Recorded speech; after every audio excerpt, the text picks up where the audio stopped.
हो गया, बस काट के शुरू कर दो।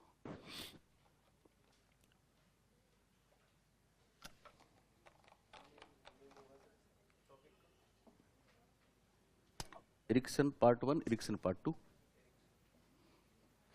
पूरा लिखो तो ऊपर जो लिखा है ना मैंने, एरिक्सन का मनोसामाजिक विकास, वो भी लिख सकते हो। ऊपर देखना हेडिंग, अभी नहीं है, पहले लिखा था। ओके, तो चलें आगे। ध्यान से सुनना कुछ बातें जो परीक्षा के लिए भी बहुत काम की हैं। अभी तक जो पढ़ा है वो भी बहुत काम का है। हमने देखा एरिक्सन किस प्रकार के मनोवैज्ञानिक थे, तो दो बातें याद रखनी है। एक तो फ्राइड के चेले थे इसलिए नव फ्राइडवादी थे, और एक अहम मनोवैज्ञानिक। कैसे मनोवैज्ञानिक? अहम मनोवैज्ञानिक, ईगो साइकोलॉजिस्ट, दोनों बातें आ चुकी हैं, ठीक है ना।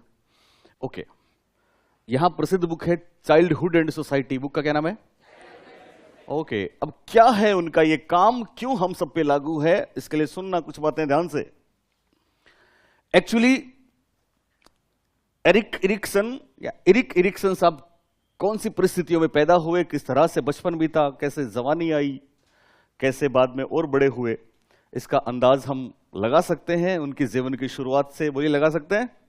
ओके, पर ये चीजें सब पे लागू होती हैं। हमने आपको बताया था एक दिन, याद है, साइकोलॉजिस्ट हार्वर्ड गार्डनर, आर्मस्ट्रॉन्ग, याद है? साइकोलॉजिस्ट में दोनों चीजें होती हैं, इंट्रापर्सनल और इंटरपर्सनल। खुद को भी जानते हैं और दूसरों की चीजों को भी समझते हैं। तो क्या हुआ इनके साथ, वो हम बात कर चुके हैं। इन्होंने ये बताया, सुन रहे हो ना, वो जो दो चीजें होती है ना जहां पे कॉन्फ्लिक्ट चलता है, सोशल डिमांड और बायोलॉजिकल मैच्योरिटी में। तो जब बच्चा दुनिया में आता है, सुन रहे हो, दुनिया में आता है, उसके बाद वो भी कुछ चाहता है और दूसरे लोग भी उससे चाहते हैं, तो एक संघर्ष होता है।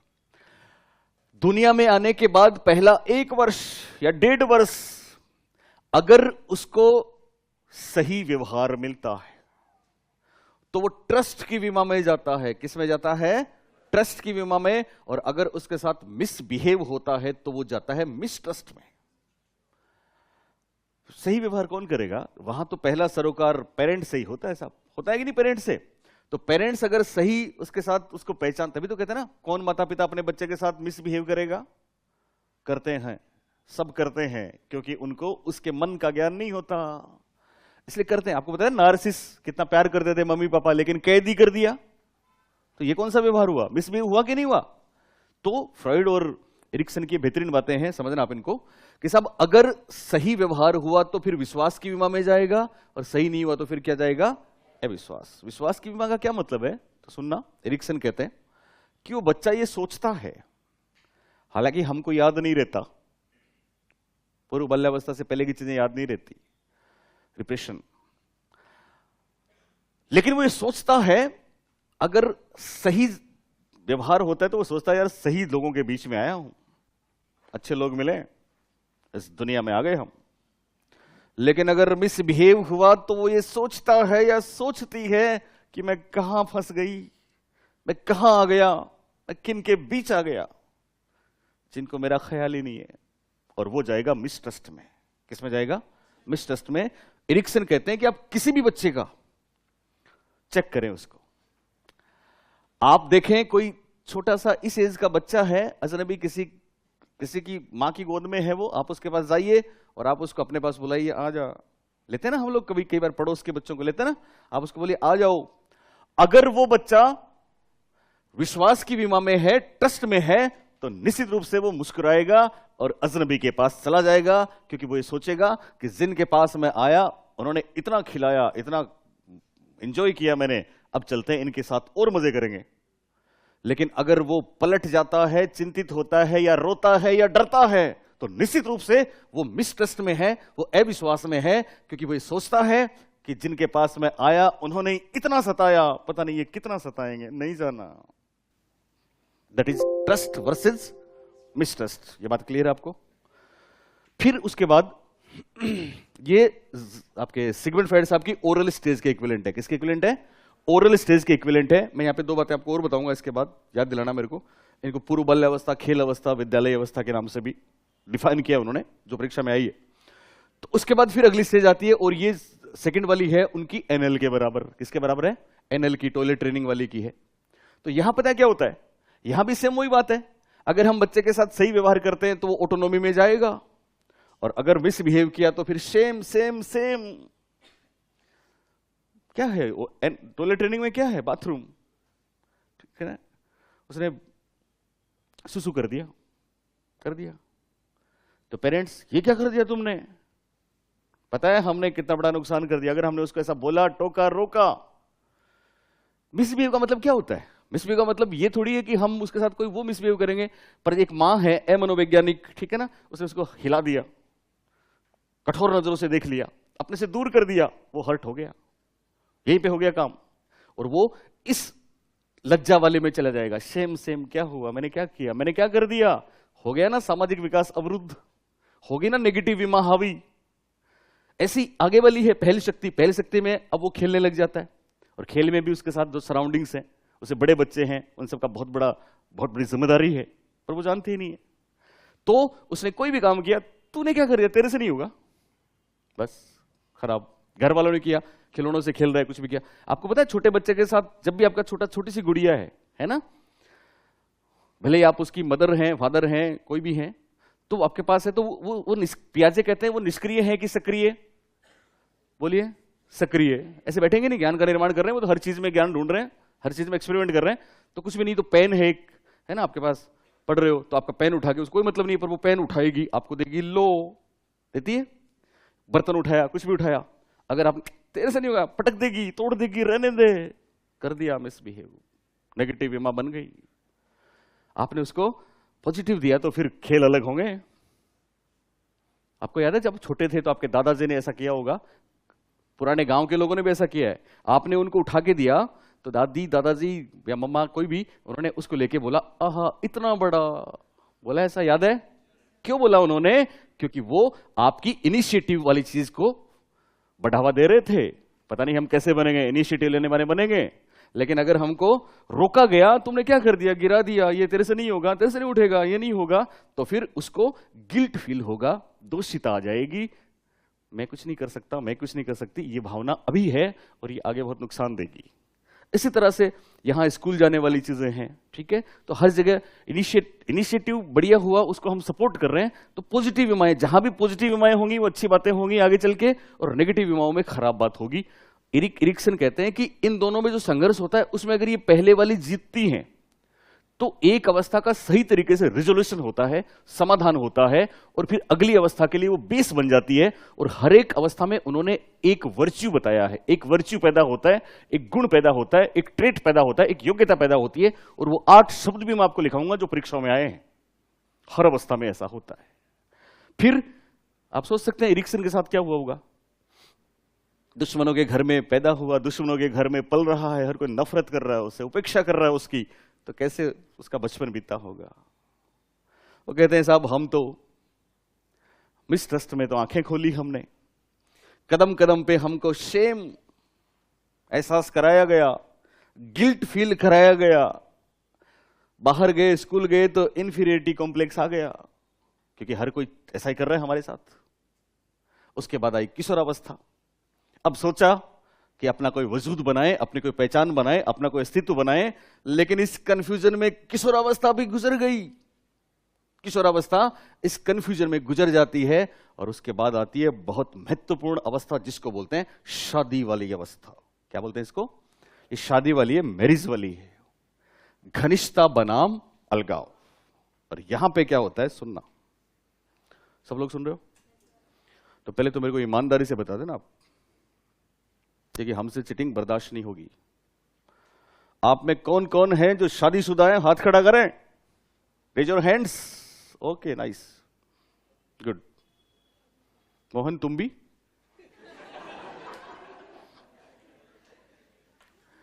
तो हम यहां पे अक्सर एक बात करते हैं, करूं आपके साथ भी? मेरी बड़ी क्लास में, 1200 क्लास में भी ऐसा होता है, पीछे से मैडम आप बताओ आपको क्या अच्छा लगा, बताती हैं सर ये हुआ। अभी आपको भी बताना है सबको। चलिए तो मैं शुरुआत करता हूं मोहन से ही। शादी में जो सबसे महत्वपूर्ण है, इरिक्सन साहब ने जिसको फोकस किया है, मैं भी उसी चीज को फोकस कर रहा हूं, और वो है, आप में कोई मुस्लिम है? एनीवन? मोहम्मदन मुस्लिम? ओके, इसका मतलब शादी जिनकी हुई है यहां पे जो बैठे हैं उनके सबके फेरे हुए हैं, नहीं तो निकाह भी होता है ना? ओके, कोर्ट मैरिज भी होती होगी। कोई है एनीबडी फ्रॉम? नो। तो सबके फेरे हुए कि नहीं हुए? मोहन हुए। तो आप मुझे बताओ, फेरों में बहुत सी चीजें हुई, आपको याद है ना फेरों वाली रात? आप मुझे एक बात बता दो जो आपको फेरों में सबसे अच्छी लगी, अभी तक याद है?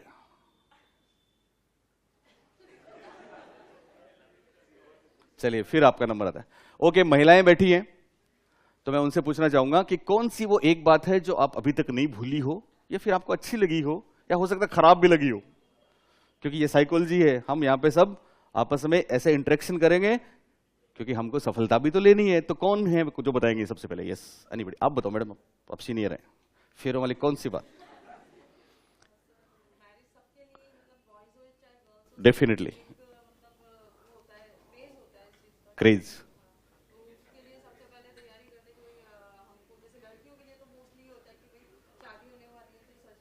सजना संवरना। पर फेरों में क्या अच्छा लगा? हमने वो पूछा आपसे।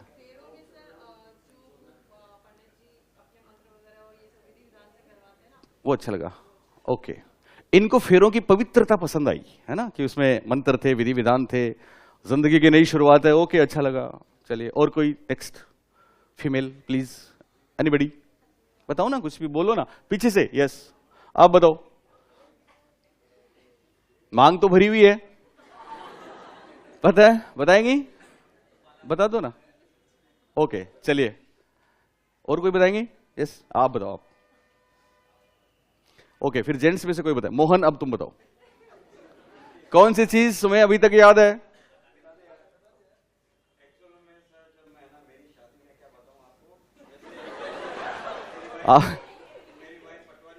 पटवारी आपकी वाइफ? तब थोड़ी थी। अच्छा अच्छा अच्छा। वो जाटों के नहीं, सब में होता है, वो तो होना होता है। जिनकी नौकरी लग जाती है जल्दी होती है, नहीं तो होती नहीं है। ओके, नहीं थे। ओके, बताओ बताओ। कौन सी रस्म? हाँ, फेरे वाला। हाँ, अच्छा, सासू माँ का पल्ला पकड़ते हो? अच्छा, राइट। अच्छा, छुड़वाने के लिए सगुन। तो आपने छोड़ा ही नहीं होगा वो। क्या बात है, अरे वाह, काश आपकी शादी की वो क्लिपिंग होती तो मैं इस पे चलाता। इन्होंने आप उसमें तो नहीं थे कहीं, डार्विनी या ग्रेस्पिंग में? उसमें छोटा बच्चा पकड़ लेता है ना, थाम लेता है, तो माँ का आंचल या किसी का नहीं छोड़ता। ओके, बहुत अच्छी बात। चलिए, और कोई? Anybody you wants? Yes, nice, very nice. शादी के बाद अंगूठी का होता है कि पहले होता है? ओके, अच्छा, दूध के अंदर खेल खेला तो? ओके, इन्होंने शादी के बाद जो रस्म थी ना अंगूठी ढूंढने वाली, अपने घर, इनके घर ससुराल जाने के बाद, ओके, तो उसमें क्या हुआ था? अरे वाह, नाइस। ऐसा होता है, नई नवेली दुल्हन हारती है क्योंकि दूल्हा बड़ा वो तगड़ा वो होता है, तो फिर उनको लगता है मायूस है ये, अपना घर छोड़ के आई है, तो इसको जिता दो। तो महिलाएं कहते हैं इसको जिताओ, तो वो जानबूझ के नीचे हाथों में उसको अंगूठी पकड़ा देते हैं। अच्छे अच्छे मिले हैं तुम्हें, उनको हमारी तरफ से बोलना शुक्रिया। Okay, nice. अब मैं बताता हूं आपको, सुनना एक दो बात। सुन रहे हो? मैं भी मोहन की तरह था। ओके, देखो क्या होता है। अच्छा, जरूरी नहीं कि जिनकी शादी होगी वही जानते हैं, जो सालियां हैं वो तो बहुत ज्यादा जानती होंगी, जानती है ना? या आपकी बड़ी दीदी की शादी हुई तो आप कितना जानती हैं, भाई की शादी में बारात में गई हैं या जेंट्स गए हैं, ओके, जानते हैं, हम सब जानते हैं फेरों की बातें। और ये एक्चुअली मैं इसलिए भी करता हूं कि ये यहाँ पे इंटरलिंक है, उन्होंने बोला है, एरिक्सन साहब ने। मैं जब पूछता हूं तो पता है क्या बोलते हैं? जैसे आज अभी दो नई बातें आई, मोहन वाली और इनकी अच्छी बातें आई, तो कई बार मेरे को लड़कियां ये बोलती है, सॉरी, महिलाएं अक्सर ये बात कहती हैं कि सर हमको सबसे अच्छा वो पल लगा जब उन्होंने हमारी मांग में सिंदूर डाला। लड़के अक्सर ये बोलते हैं कि सर हमको वो पल सबसे ज्यादा अच्छा लगा जब पंडित जी ने दुल्हन का हाथ हमारे हाथ में दिया। और कुछ महिलाएं ऐसा बोलती हैं कि सर हमको सबसे ज्यादा वो पसंद आया जब हम अग्नि के चारों तरफ फेरे ले रही थी, और उसमें भी खास बात वो फेरे बाद के 3 जिसमें हम आगे आगे थी वो पीछे पीछे। तो उससे पता लग जाता है कि जिंदगी भर यही होना है। ओके, किसको कैसा लगा ये इंपॉर्टेंट नहीं है, इंपॉर्टेंट है अगली बात, और वो है शादी के समय दो बंधन बंधा ना, एक हुए, मिलन हुआ, ये बहुत बड़ी बात थी जैसा मैम ने बोला अभी। ऐसा रिश्ता बना तो फिर दुल्हन, पता है दूल्हा क्या बोलता है दुल्हन को, ये हर धर्म में ऐसा ही है, ऐसे संस्कार होंगे, तरीके अलग होंगे, रस्में तो वो अलग नाम हो सकते हैं, ठीक है ना। तो दूल्हे ने बोला कि आप हमारे वाम अंग में आ जाओ। वाम अंग में आने का मतलब हमारी अर्धांगिनी बन जाओ, बोला ना। तो दुल्हन बोलती है ऐसे कैसे आ जाऊं, मुझे तुम कुछ वचन दो। और वचन मांगे, याद है आपको 7 वचन, आज के बाद जो भी कमाओगे मेरे हाथ में लाके दोगे। ये इंपॉर्टेंट लगता है। हम तो कुछ भी करोगे हमको बताओगे, राय लोगे। बोलिए ऐसा हुआ कि नहीं हुआ? हुआ। दूल्हे ने बोला ओके। अगर ओके नहीं भी बोला तो पंडित जी ने बोला मौन स्वीकृति है, अब तो आ जाओ। अब दुल्हन आती है इठलाती सी। दूल्हा कहता है रुको, हम भी तो हैं, हमने आपकी सारी बातें यस करी, हम भी आपसे कुछ मांगेंगे। दुल्हन बोलती है मांगो। दूल्हा मांगता है 1 वचन, और वो 7 पे भारी है, पता है, वो बोथ साइड है। और वो 1 वचन क्या है? जब शादी होती है तो फिर हम ये उम्मीद लगाते हैं अपने लाइफ पार्टनर से कि आज के बाद हम अपना जीवन आपको सौंप रहे हैं, दोनों ही सौंप रहे हैं ना। तो करना क्या है? वो एक श्लोक है, आप में से कोई बता सकता है मेरे को? मत चित्त मदा चितानी, ऐसा कुछ है। यानी आज के बाद हम आपको बोल के कुछ नहीं बताएंगे, हमारे मन में क्या चल रहा है आपको बिना बताए समझना होगा, तब तो हमारी जिंदगी में स्वागत है। बात समझ आई? यानी हमारी भावनाओं की कद्र आपको करनी है, हम बताएंगे नहीं, आपको समझना होगा हम क्या चाहते हैं, दोनों तरफ। अगर ऐसा होता है, सुनना, अगर ऐसा होता है तो फिर घनिष्ठता होती है। क्या होती है? इंटीमेसी। बात समझना, किस में इंटीमेसी? पति पत्नी में नहीं, रिश्ता तो वही है। किस में इंटीमेसी? ये साइकोसोशियल है। यानी अगर ऐसा जीवन साथी मिलता है तो इंटीमेसी बनती है समाज के साथ, दूसरों के साथ।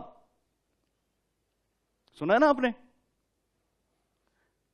कि यूं तो अकेला ही अक्सर दुनिया बदल सकता हूं मैं, तुम जो पकड़ लो हाथ मेरा, सॉरी, यूं तो अकेला ही अक्सर गिर के संभल सकता हूं मैं, तुम जो पकड़ लो हाथ मेरा दुनिया बदल सकता हूं मैं, क्योंकि मांगा है तुम्हें दुनिया के लिए।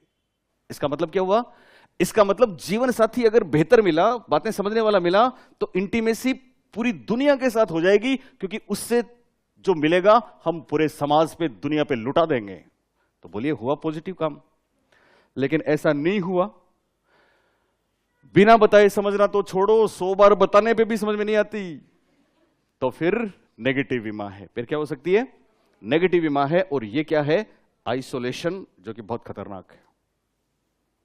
सुना होगा आपने, देखा होगा, कहते हैं ना शादी के बाद तो खोई खोई सी रहती है।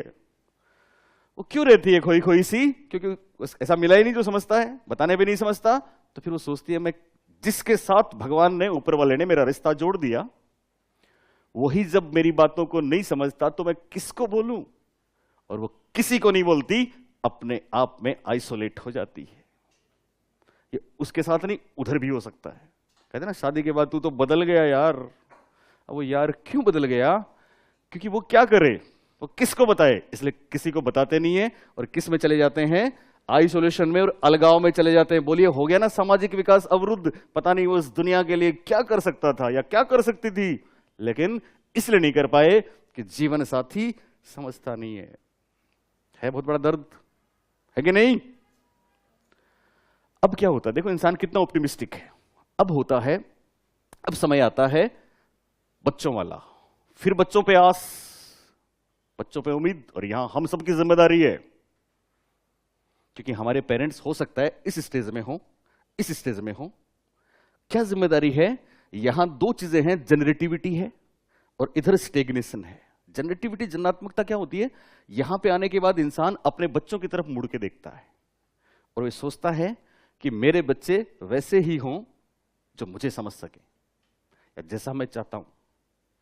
और अगर बच्चे ऐसे हैं, इसका मतलब ये नहीं कि साहब वो ये चाहते हैं अपने पेरेंट्स की आप आईएएस बनो, जरूरी नहीं, नौकरी नहीं लगी तो कोई बात नहीं, पर कोई उनको ये ना कह दे कि तुम्हारा बेटा या तुम्हारी बेटी तुम्हारी नजरें झुका रही है।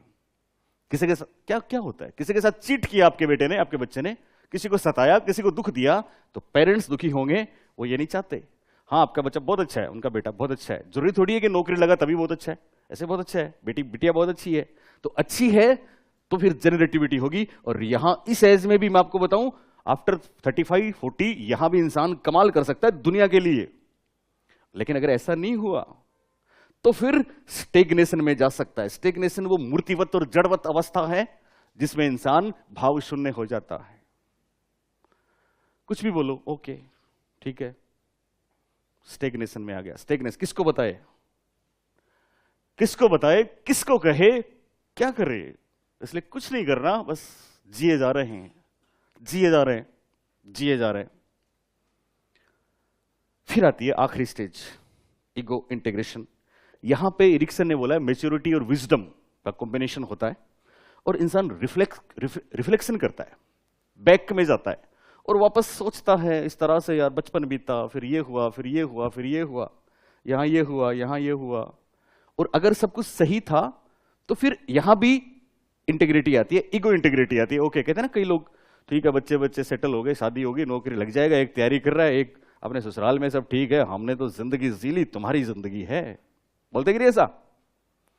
लेकिन अगर वो गड़बड़ है तो डिस्पेयर और निराशा घेर लेती है। जिंदगी के आखिरी पलों में भी निराशा आ सकती है। इसके बहुत से एग्जाम्पल्स हैं जो बहुत हार्मफुल हो सकते हैं। कई बार देखा आप किसी बड़े आदमी के पास बैठे, वो कोई भी आपके पापा हो सकते हैं, कोई भी हो सकता है, 65 70 साल 75 साल उनके पास बैठिए। अच्छा, खुद वो बताते भी नहीं है कितने अच्छे हैं, वो अपनी भावनाएं बताएंगे भी नहीं, पर दूसरे के पापा के पास बैठिए आप, फिर देखिए मजा, वो बताएंगे आपको। या फिर कभी कभी जब मूड में हो तो बताते हैं क्या हुआ था साहब, बचपन ऐसा था, स्कूल गए साहब, इतनी दूर चल के स्कूल जाते, पता है इतने पैसे में काम चलाते थे। कई तो ऐसे हैं साहब, किशोरावस्था आई, कमाने चले गए थे साहब, की ना उन्होंने मेहनत किया, दूध बेचने चले, दूध बेचते थे, 4 बजे उठ के साइकिल पे दूध देके आते थे ताकि तुम पढ़ लो, ऐसा हुआ है, किया है उन्होंने। और अच्छा, कई तो फिर ये भी होता है, फिर ये सब हुआ, फिर उसके बाद मिली तुम्हारी मां, वो भी ऐसी जो बिल्कुल नहीं समझती, किसको बोले, अब तुम तो मेरे पास बैठते ही नहीं हो। अच्छा, उधर भी हो सकता है, वो भी कह सकती है, फिर ये हुआ, ये हुआ, ये हुआ, फिर ये मिला डोकरा, ऐसा बोल सकते हैं ना, sorry. Okay, that is Erikson. ये पूरी जिंदगी की कहानी एरिक्सन साहब ने बताई है और ये हम सब पे लागू होती हैं। परीक्षा के लिहाज से क्या क्या खास है, अभी तक मैंने जो बातें आपको बताई हैं उनको मैं एक बार आपको रिपीट करता हूं। सबसे पहली बात याद रखनी है, एरिक्सन ने पूरी जिंदगी की बात करी। किसकी बात करी? पूरी जिंदगी की बात करी, इसलिए उनका सिद्धांत जीवन अवधि सिद्धांत कहलाता है। क्या कहलाता है? जीवन अवधि। और इनकी जिंदगी चूंकि ऐसी थी, इसलिए इनकी जिंदगी में इनके मॉडल में बार बार एक शब्द आता है, आइडेंटिटी। कौन सा शब्द आता है? आइडेंटिटी। दूसरी बात याद रखनी है कि खुद की बायोलॉजिकल मैच्योरिटी, जैसे से हम बड़े हो रहे हैं वो तो खुद की, और समाज की डिमांड, समाज की डिमांड, दोनों में होता है कॉन्फ्लिक्ट। क्या होता है? कॉन्फ्लिक्ट होता है, संघर्ष होता है, और विमाएं बनती हैं दो। कितनी विमाएं बनती हैं? दो। एक तो नकारात्मक और दूसरी सकारात्मक। अगर सकारात्मक विमा बेहतर होती है तो फिर एक गुण पैदा होता है, एक वर्च्यू पैदा होता है। वो 8 प्रकार के गुण मैं आपको अभी बताने वाला हूं। 8 नाम हैं जिनको 1-2 बार पढ़ोगे तो याद हो जाएगा, या किसी शब्द से उसको जोड़ के देख लेना, याद हो जाएगा, कोई चिंता की बात नहीं है। 3-4 याद करने हैं क्योंकि 4 ऑप्शन मिलेंगे तो हो जाएगा। और अगर नकारात्मक है तो फिर मामला थोड़ा गड़बड़ होता है, मुश्किलें होती हैं। ओके, एक हमको याद रखना है, इरिक्सन नव फ्राइडवादी थे और इरिक्सन अहम मनोवैज्ञानिक थे। कौन से मनोवैज्ञानिक थे? अहम मनोवैज्ञानिक थे, ईगो साइकोलॉजिस्ट थे। ओके, अब वो कौन सी 8 अवस्थाएं हैं उसके लिए, अच्छा एक बात और लिखो, यस।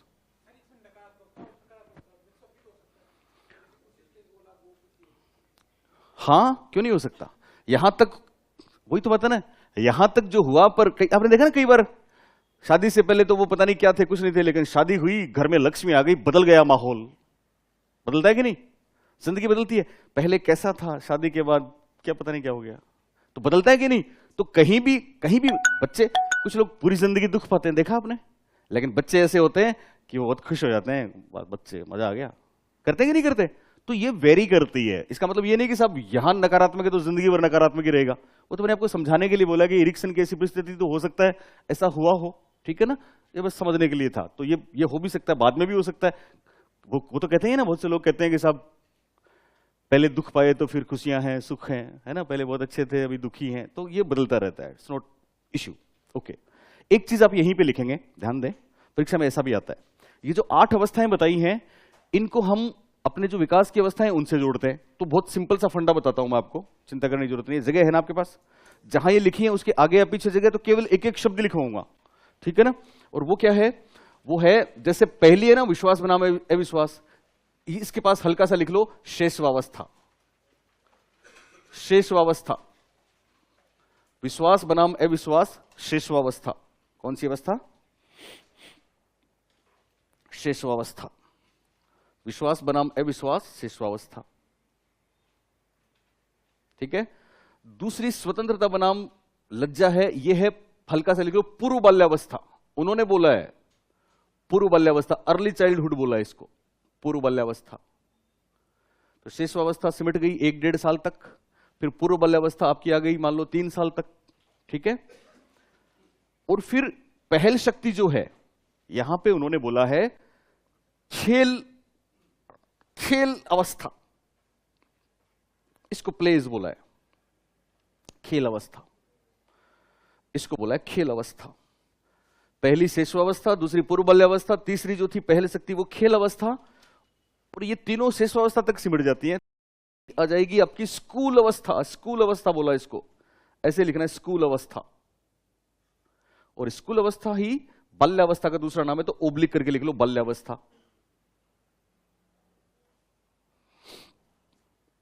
क्योंकि परीक्षा में ऐसा भी आ चुका है, ठीक है ना, इरिक्शन के मॉडल में बाल्यावस्था से संबंधित कौन सी चीज है, तो फिर परिश्रम बनाम हीनता है।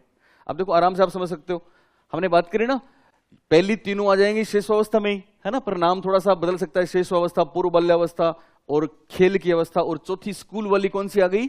बाल्यावस्था, 7 से 12 बाल्यावस्था, याद रहेगा ना, मोटा आकलन रहेगा आपको। और 5वीं किशोरावस्था, 5वीं है किशोरावस्था, किशोरावस्था। इसके बाद अगली 3 जो है वो अडल्ट हैं, है ना, तो इसमें कोई चिंता नहीं है। अर्ली अडल्ट, मिडिल अडल्ट, उन्होंने ऐसा बोला है, और एजिंग वाली, लेट वाली है। पर हिंदी में अपने यहाँ पे परीक्षा में एक नाम आया है 6 नंबर के लिए, अर्ली अडल्ट, वयस्क अवस्था अडल्ट को बोलते हैं, अर्ली अडल्ट के लिए उन्होंने बोला तरुण वयस्क अवस्था। तरुण वयस्क अवस्था दोनों लिखनी है आपको, तरुण वयस्क अवस्था और इंग्लिश में early adulthood, early adulthood, adult ADULT, adulthood. छठी अवस्था घनिष्ठता वाली, शादी वाली थी, अर्ली अडल्टहुड या फिर तरुण वयस्कावस्था, तरुण वयस्कावस्था। और अगली फिर 7 नंबर मिडिल, तो इसको बोला मध्य वयस्कावस्था, मध्य वयस्कावस्था, मध्य वयस्कावस्था। इंग्लिश में लिखना चाहो तो मिडिल एडल्टहुड, मिडिल।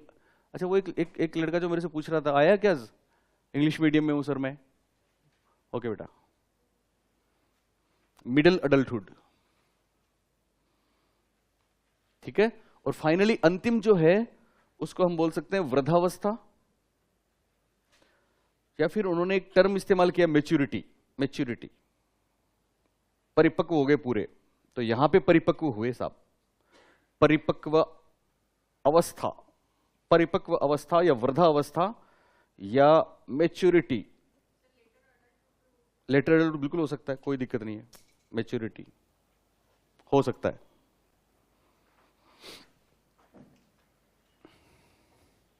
मैच्योरिटी जरूर लिख देना, परिपक्वता, है ना।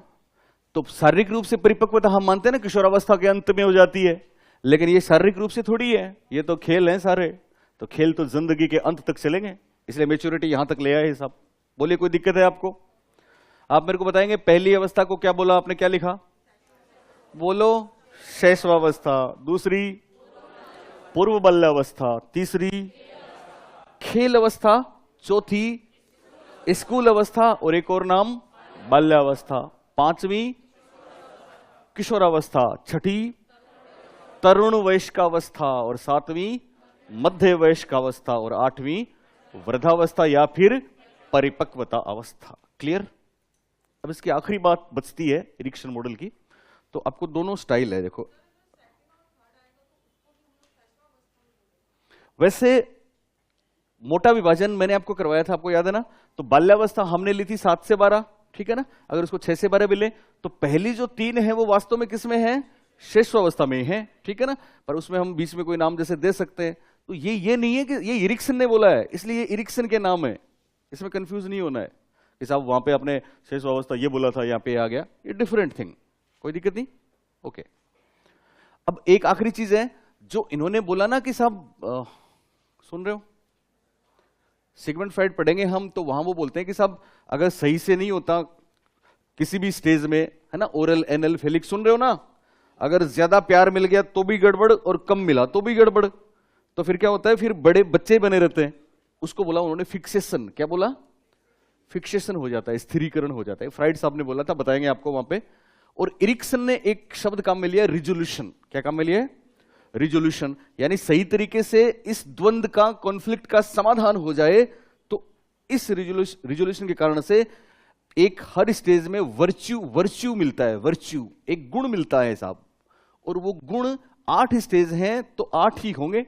वो वर्च्यू कितने होंगे? 8 होंगे। और इन पे भी परीक्षा में प्रश्न आया है, इसलिए हम इनको भी नहीं छोड़ सकते। तो ये 8 जो गुण मैं आपको बता रहा हूं, 8 नाम हैं। तो आपके पास यहीं पे जगह है तो हर स्टेज में एक एक लिख लेना, और नीचे लिखो तो एक बार नीचे लिख लो, फिर उनको मिलाते रहना, ठीक है ना? बहुत सिंपल है। तो कौन से वो वर्च्यू हैं अभी देख लो आप, कितना बड़ा नाम है, आपको आइडिया लग जाएगा। अभी तो अलग से लिख लो, ठीक है? तो पहली अवस्था का वर्च्यू है इंग्लिश में होप, पर हिंदी में भी लिखेंगे आशा। होप, आशा। विश्वास की विमा में जाएगा तो एक होप और आशा पैदा होगी, अगली स्टेज में वो काम आएगी। क्योंकि एक बात और भी बोली है इरिक्सन ने कि पहली स्टेज अगली स्टेज का आधार होगी, आधार। आशा, गुण। दूसरी, यस, विल पावर। शाबाश, विल पावर। विल या विल पावर, चाहत, चाहत, इच्छा शक्ति भी बोल सकते हैं, इच्छा शक्ति। दूसरी अवस्था का सही सही रिजोल्यूशन हो जाए तो फिर इच्छा शक्ति का गुण विकसित हो जाता है, विल पावर बनती है। होप, विल पावर, और थर्ड वन है पर्पज। पर्पज, जीने का प्रयोजन मिला, तुम मिले तो, ये प्रयोजन है, प्रयोजन। उद्देश्य, उद्देश्य भी कह सकते हो, उद्देश्य हिंदी में बदल सकते हैं, पर उन्होंने तो पर्पज बोला था। और 4 नंबर पे बाल्यावस्था में फिर वो वहां पे सृजनात्मकता, इंडस्ट्री और वो चीजें आती हैं। तो एक टर्म आती है कॉम्पिटेंस। कॉम्पिटेंस, इसको हिंदी में क्या बोल सकते हैं?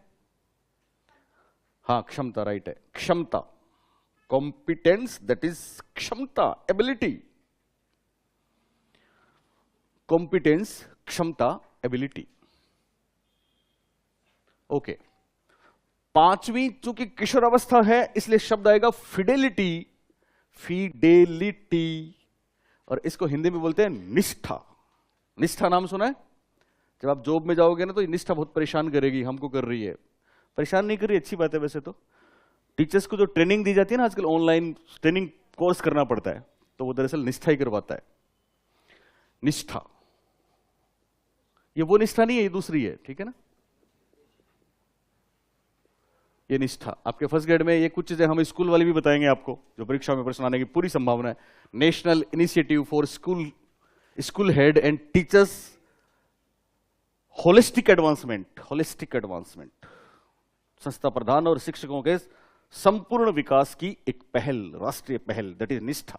आपने लक्की मैम, उसे मैं निष्ठा में वीडियो डाल रही है जिसको पूरे राजस्थान के बच्चे देख रहे हैं। एसएस यादव सर भी उसमें डाल रहे हैं, ई क्लासेस ले रहे हैं। मैं नहीं गया वहां पे, मैं तो यहीं पे हूं। तो निष्ठा है अलग, वो निष्ठा नहीं है, ये किशोरावस्था की निष्ठा है, फिडेलिटी निष्ठा। ओके, 6 नंबर पे शादी वाली थी ना 6 नंबर, तो यहां पे आ जाएगा लव, प्यार। 7 नंबर पे बच्चों वाली थी, ठीक है ना, पर बच्चे बड़े हो गए, ये बच्चों के लिए नहीं है, वो खुद की उनकी क्या फीलिंग हो रही है, इसलिए यहां उनको चाहिए केयर, देखभाल। और फिर लास्ट वाले के लिए एक टर्म आया wisdom, wisdom, wisdom reflects your whole life. Wisdom एम ही आएगा, ओनली एम आएगा, ई नहीं आएगा। ओके, बुद्धिमत्ता बोलते हैं हिंदी में, बुद्धिमत्ता।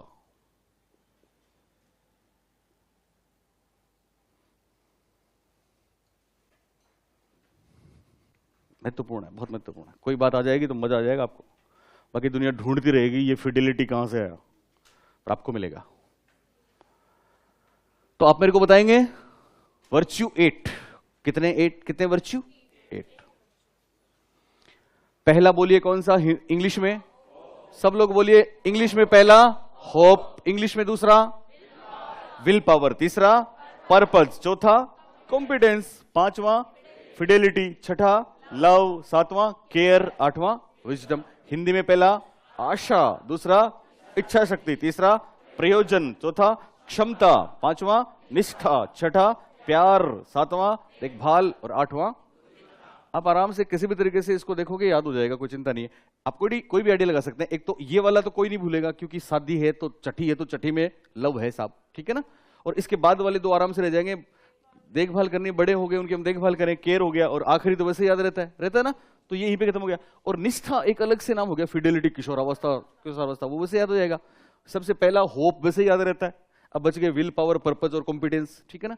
तो यहां थोड़ी सी गड़बड़ हल्की सी हो सकती है, तो इसको किसी भी तरीके से याद कर लेना। बाल्यावस्था में कुछ वो जैसे कर रहा है, जैसे चालू हो गया, उसकी इंडस्ट्री चालू हो गई, क्रिएटिविटी चालू होगी, तो कॉम्पिटेंस है उसमें, ऐसा कुछ आप कर सकते हो ना। ओके, चलिए साहब, टाइम बच गया। हाँ बेटा, निष्ठा, फिडेलिटी इंग्लिश में बोला ना। निष्ठा का मतलब ये हुआ कि, हाँ ये निष्ठा मैंने जो बताई ये वो नहीं है, ये अलग है। निष्ठा का मतलब होता है ना कि स्पेशली किशोरावस्था से आप इसको जोड़ सकते हैं। निष्ठा, जिसके होली है उसके होली है, दैट इज निष्ठा। ऑनेस्टी, इंटीग्रिटी, बहुत सी चीजों को मिला के जैसे फिडेलिटी शब्द बनता है ना। कि निष्ठा में क्या होता है, निष्ठा में देश के प्रति भी निष्ठा हो सकती है हमारी, है ना। आपने वो देखा, अपने देश के प्रति, संविधान के प्रति कर्तव्य निष्ठा निभाऊंगा, इंटीग्रिटी है ना। तो निष्ठा का मतलब वो धोखा नहीं देंगे, दैट इज नॉट होलो, नकली नहीं है, घनिष्ठ है, घनिष्ठ। निष्ठा का मतलब घनिष्ठ है, जिसके लिए पूरी मेहनत करेंगे, मतलब दिलो जान से चाहेंगे। हाँ, वफादारी, बिल्कुल, लॉयलिटी है, वफादारी है, ऑनेस्टी है, इंटीग्रिटी है, एक दूसरे के सॉरी ये कुछ शब्द हैं। हम जिएंगे और मरेंगे तेरे लिए, दिल दिया है जान भी देंगे, ए वतन तेरे लिए। वतन के लिए मर मिटने को तैयार हैं, कुछ भी करेंगे, कुछ भी देंगे, चाहे कोई कितना भी भटकाए। हम भटकते नहीं है क्योंकि हम अपने देश से गद्दारी नहीं कर सकते। ये निष्ठा है। ये क्या है, निष्ठा। नहीं, ये है, बोलिए दोनों विवाहों के बीच का सॉल्यूशन है क्या? नो, यस, जब पॉजिटिव जीतती है तब, ठीक है ना। अगर पॉजिटिव विमा का क्या बोलते हैं उसको, पोर्शन भारी रहता है, तो फिर रिजल्ट आता है, क्योंकि तभी तो रिजोल्यूशन होगा, तभी तो समाधान होगा, नहीं तो फिर उसमें फंस जाएंगे, अटक जाएंगे, अवरुद्ध हो जाएगा। इसलिए पॉजिटिव जीतता है तो ये होता है। ओके, क्योंकि ये सारी अच्छी बातें हैं, ये खराब बातें नहीं है, बल्कि क्या है, अच्छी बातें। आप देखिए कौन सी बात खराब है, सब अच्छी बातें हैं कि नहीं। ओके, चलिए अब चलते हैं आगे। विक्रम जी काट दो इसको।